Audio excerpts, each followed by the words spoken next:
In 1849 New York, a man named William Thompson conned a man out of his watch. He approached him, struck up a conversation, and with his words alone was somehow able to convince the man to give it to him. He was eventually arrested, and during the trial, a paper wrote that William tricked men by gaining their confidence. This is believed to be where the term confidence man came from.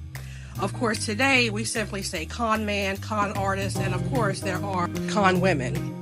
Obviously, robbing people wasn't new, but this way of doing it, using words alone to get people to voluntarily give you what you want instead of just clobbering them over the head or breaking in their house, was.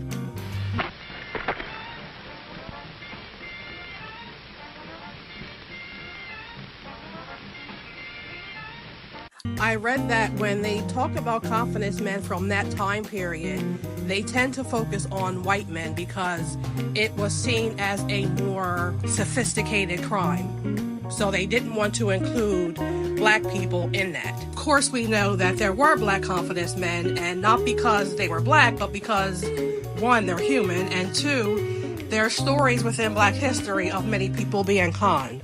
On my old TikTok page, I told the story of how two black males conned Harriet Tubman and left her in the woods tied up and knocked out.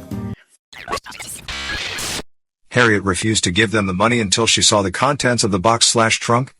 The excuse was given Stevenson would need to go get the key. Alone in the dark, Harriet was dismayed to see that it was a common box with no keyhole. She got a rail from the post nearby and tried to beat open the box. The noise attracted Stevenson and the other man, and they returned and roughed her up.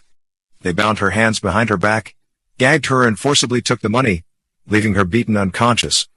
When Harriet came to, she managed to climb over the fence, although restricted by her bound hands, by pushing her body up over the rails.